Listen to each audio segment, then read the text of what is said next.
Hey guys, Megan with another YouTube video. Today we're going to be taking a look at an old but faithful meme of the channel. This is the legendary purple cane. Um, I'm not going to explain the inside joke. If you get it, you get it. If you don't, you don't. Don't ruin it for people down in the comments. Um, Today we'll be actually looking at a purple cane. It is from a particular anime series, one of my favorites of all time. It is from One Piece. This is Soul Solid. That is the name of the sword that Brook uses in the series as his, I was going to call it primary weapon, but maybe his music can be considered his primary weapon, so this would be a secondary.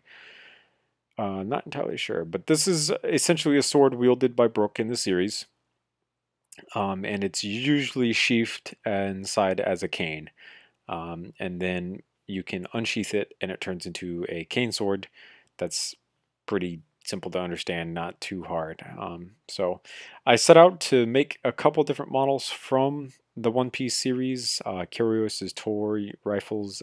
After this video will be a couple of Zoro swords, Fujitori's sword. I've made a couple different swords from the series, as One Piece is one of my more favorite series.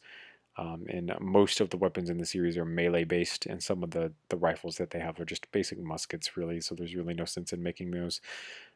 Most of the legendary weapons in the series are pretty much swords. This is one of them. This is kind of a small challenge that I wanted to do. As you can kind of already guess, this is pretty large in terms of actual building. At this point, this is 4 wide, and the blade is just slightly wider than 4. I really tried to get the blade angled. So if we go all the way up to the tip here of this pretty straight blade, you can see that we have almost a very flat X going on here, as I've tried to incorporate the idea that this is angled.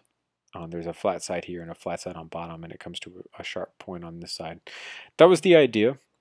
Because of the design of this blade, therefore the actual part that this has to sheath into has to be pretty big and hollow, which, as you can see, was achieved using tire pieces. FYI, duh, this would be really fucking illegal. This is probably one of my first sword builds where I was kind of trying to figure out how to make things entirely legal.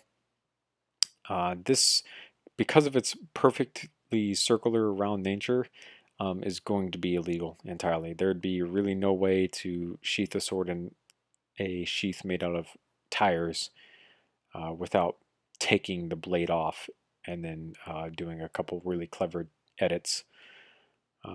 The actual handle itself has been made using tires that have been turned using a flex piece on the inside to get the actual shaping of the handle going on.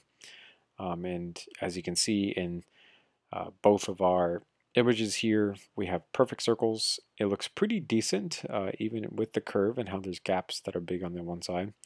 And when it's all together, you really can't tell exactly where the blade will start or end, where the hilt is at. So this is the infamous purple cane of the entire channel. It's become the meme of my new website. That's why it's on the home page, the splash page. And this is just some fun that we had. Thank you guys so much for watching. Remember, comment, and subscribe for more videos similar to this one. See you guys later in another YouTube video another time.